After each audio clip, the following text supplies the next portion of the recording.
नमस्कार दोस्तों, कैसे हैं आप सब। उम्मीद करता हूँ आप सब बढ़िया होंगे और मैं भी बढ़िया हूँ। और आज मैं जिस टॉपिक को लेकर आया हूँ वो दरअसल इतना इम्पोर्टेंट है कि उसको मुझे लगा आप तक शेयर करना ज़रूर चाहिए, क्योंकि मैं आज जो बात करने वाला हूँ इस संक्रमण काल की, इस आपदा काल की, इस इस ऐसा समय चल रहा है कि इस समय मुझे लगता है कि किसी भी तरह की कोई राजनीति जो है वो नहीं होनी चाहिए। लेकिन हम देख रहे हैं आज के टाइम पे भी कई ऐसे नेता हैं, कई ऐसे मंत्री हैं, यहाँ तक कि हमारे प्रधानमंत्री जी भी सुध नहीं ले रहे हैं कि भारत में कोरोना की स्थिति कितनी खतरनाक स्तर तक पहुँच चुकी है। आज कुछ बात मैं ऐसी टिप्स बताने जा रहा हूँ। दरअसल ऐसे मेरे पास कुछ आंकड़े आए जो बेहद डरावने हैं, वो मैं आपके साथ शेयर करूँगा, ज़रूर शेयर करूँगा। क्योंकि देखिए, जो व्यक्ति बिलोंग करता है किसी बड़े शहर से, उसे तो क्या है कि अगर कोरोना हो रहा है तो उसे रेमडेसिविर की आवश्यकता है, आप उसको जो है ऑक्सीजन की आवश्यकता है, लाइफ सपोर्ट सिस्टम की आवश्यकता है, और वो इन सब चीज़ों को ढूंढते हुए फिर रहा है। हालांकि हमें पता है अपने शहर की जो इंडिया में शहर का जो हेल्थ सेक्टर है वो कुछ सही है, भले ही वो धोखा दे रहा है इस समय, भले ही डॉक्टरों की ऑक्सीजन की कमी है इस समय, लेकिन वो सही है। मैं तुलना उससे कर रहा हूँ जो ग्रामीण क्षेत्रों में है, यानी ग्रामीण क्षेत्रों के हेल्थ सेक्टर से जो शहरों का हेल्थ सेक्टर है वो बढ़िया है। आप बत्रा अस्पताल की बात कर लेते हैं कि वहाँ पर ऑक्सीजन ख़त्म हो गया, इतने लोगों की मौत हो गई। आप जयपुर के किसी हॉस्पिटल की बात कर लेते हैं, आप कहते हैं वहाँ ऑक्सीजन की वजह से इतने लोगों की मौत हुई। अब दिल्ली की बात करते हैं कि दिल्ली में ऑक्सीजन की वजह से इतने लोगों ने दम तोड़ा है। क्या आज तक किसी भी नेता या मंत्री या हमारे स्वास्थ्य मंत्रालय की तरफ से ऐसी कोई रिपोर्ट आई जिसमें ये बताया गया हो कि हमारे ग्रामीण क्षेत्रों में जो वहाँ भी हमारे भारतीय लोग रहते हैं, वहाँ पर कितने लोगों की मौत हो रही है? दरअसल वो आंकड़ा गवर्नमेंट तक जा ही नहीं रहा, क्योंकि यहाँ पर कोई सर्वे हो ही नहीं रहा है। रियलिटी यही है, जब यहाँ पर मौतों का आंकड़ा बढ़ता है, आप यहाँ पर किसी भी शमशान घाट में जाइए जहाँ पर औसतन डेली की अगर बात करें कोरोना काल से पहले, तो वहाँ पर 3 से 4 सब डेली आते थे अंतिम संस्कार के लिए। लेकिन आज स्थिति ये है कि जब घाट निगम के कर्मचारियों से पूछे जाके तो उसका कहना है कि 20 से 30, कभी 25, कभी 35, कभी 40 ऐसे केस इतने तक कोरोना में पहुंच जाते हैं। यानी स्थिति आप समझ सकते हैं कितनी खतरनाक हो चुकी है। और क्योंकि यहाँ पर टेस्टिंग अब नहीं हो रही है तो मौतों का आंकड़ा बढ़ रहा है ग्रामीण क्षेत्रों में।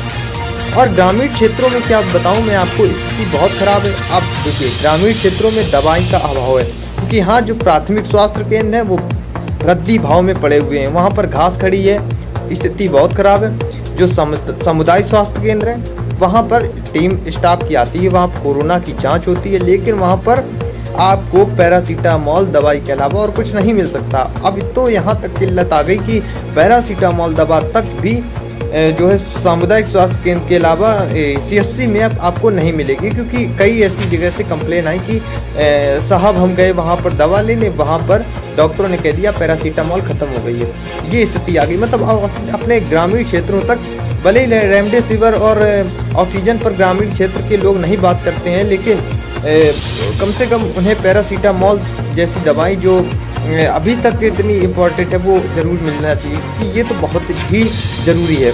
अब ग्रामीण क्षेत्रों में जब मौत होती है तो जब ग्रामीण क्षेत्रों में रिपोर्टर्स जाते हैं तो उनसे पूछा जाता है कि क्या कारण है, तो वो कहेंगे साहब बुखार आ गया हमको, इसकी वजह से मौत हो गई। साहब उसको इतने दिन तक बुखार आया, उसने दवा ली और उसकी मौत हो गई।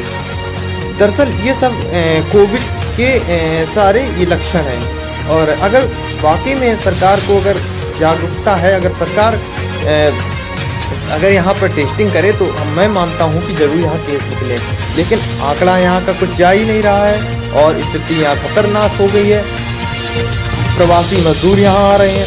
अभी हाल में यहाँ पंचायत चुनाव हुए, मैं यूपी की बात कर रहा हूँ। मैं यूपी में तमाम सारे जितने ज़िले हैं उनमें से लगभग 30 से 35 ज़िले ऐसे हैं जहाँ पर जो ग्रामीण क्षेत्र उन्हें पिछड़ा वर्ग माना जाता है, यानी वो पिछड़े गांव हैं। तो यहाँ पर अभी यूपी में जो पंचायत चुनाव हुए उसमें हुआ क्या कि जो प्रधान थे ग्राम के, उन्होंने जो बाहर साइड में, यानी जो बाहर जाके काम करते हैं जाकर, उनको बुलवाया कि आप आइए, आप वोट दीजिए आके हमें। अपने साधनों से उन्होंने बुलाया। अब वो वहाँ से आए तो संक्रमण लेकर आए। और ऐसे ही रिपोर्टर्स ने जब पूछा जाकर गांव में जाकर, तो वो बोले मजदूर के परिवार वाले कि मेरे यहाँ मेरा बेटा, मेरा भाई, मेरे तमाम रिलीजन्स कुछ भी हो सकते हैं, कि रिलेटिव उनके कुछ भी हो सकते हैं। उन्होंने कहा उन्हें बुखार आ रहा है, इतने दिन से पड़े हैं और यहाँ कोई स्वास्थ्य विभाग की टीम नहीं आई। एक दो जगह देखने को ये मिला कि कोरोना के केस निकले, वहाँ पर हॉट स्पॉट बनाया गया, टीम आई, वहाँ पर सील करके चली गई और फिर दोबारा झांकने लगी। स्थिति वहाँ पर ये निकल कर आई सामने कि जिसको पॉजिटिव था वो बाहर टहल रहा है, घूमता फिर रहा है और वो दूसरों को संक्रमण देता हुआ फिर रहा है। ये स्थिति है ग्रामीण क्षेत्रों की और ये हकीकत है। ग्रामीण भले ही ना माने, उनकी मांग जो है वो ना हो कि वेंटिलेटर साहब हमें दीजिए, आप हमें रेमडेसिविर का इंजेक्शन दीजिए, आप हमें ऑक्सीजन दीजिए और आप हमें एक बड़े से अस्पताल में इलाज करवाइए। भले ही ये ना मांग हो उनकी, लेकिन कम से कम उन्हें बुनियादी, जो भारत में बुनियादी ढांचा है, बुनियादी हेल्थ सिस्टम है, वो तो उनको मजबूत मिले। कम से कम उन्हें एक बेड तो नसीब हो।